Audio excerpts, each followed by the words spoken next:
Everyone, আবার তোমাদের জন্য একটা নতুন ভিডিও নিয়ে আসলাম অনেকদিন পরে। সকাল সকাল ভাবছো পনির কেন দেখাচ্ছি?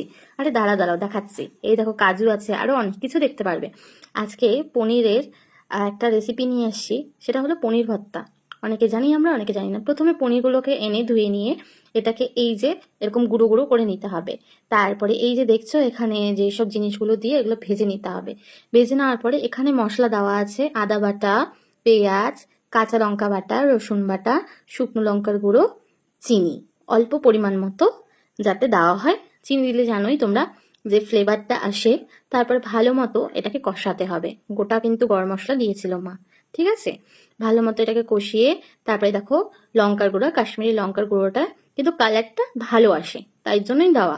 অত ঝালও না আর বেশি মিষ্টিও না, দুটাই ব্যালেন্স থাকবে। হালকা ফ্লেমে দিয়ে দেবে। তারপরে এখানে ছিল ভাজা মশলা, এখানে জিরের গুঁড়ো আর ধনে গুঁড়ো করা ছিল, যেটা মার স্পেশাল মশলা কিন্তু। তাতে স্বাদ গন্ধ অতুলনীয় হয় আর খেতেও খুব টেস্টি হয়। তারপরে এই যে গ্রেটেড করা যে আমাদের পনিরটা, ওটা দিয়ে দিতে হবে। পনিরটাকে দিয়ে তারপরে ভালো মতো এটাকে নাড়াচাড়া করতে হবে যাতে না লেগে যায়। আর যে গ্যাসের আঁচটা আছে ওটা মিডিয়াম টু হাই রাখতে হবে, বেশিও না বা কমও না। তাতে গিয়ে জিনিসটা ভালো মতো পেকে যাবে।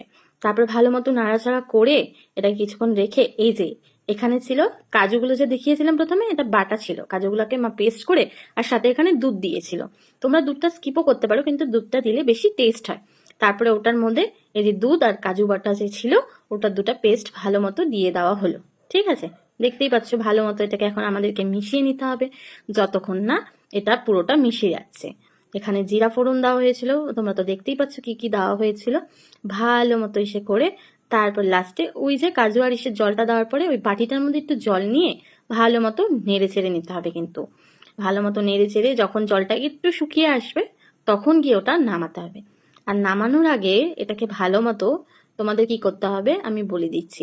এই যে ধনেপাতা কুচিটা ফ্লেভারের জন্য, দেখতেই পাচ্ছ খেতে সত্যি বলছি অতুলনীয় হয়েছিল। আমি ফার্স্ট টাইম খেয়েছি, মা বানিয়েছিল, আমার তো খুব ভালো লেগেছে, তোমরাও ট্রাই করো। এই দেখো সাথে দিয়েছিলাম একটা বাটার, ছোট পাউচের বাটার দিলেই হবে, 8 টাকার একটা প্যাকেট নেয়, তোমরা দিয়ে দেবে। আর সাথে কি দেবে বলো তো, একটু ঘি দিয়ে দেবে নামানোর আগে। তাহলে টেস্ট আর ব্যালেন্সটা খুব দারুণ থাকবে। এটা খেতেও খুব টেস্ট আর দেখতেও গ্রেভিটা খুব টেস্টি হয়েছে, যেরকম খেতেও সেরকম হয়েছিল।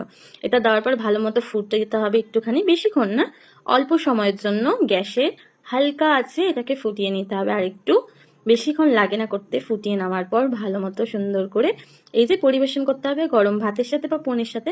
কেমন লাগলো তোমরা বাড়িতে ট্রাই করো।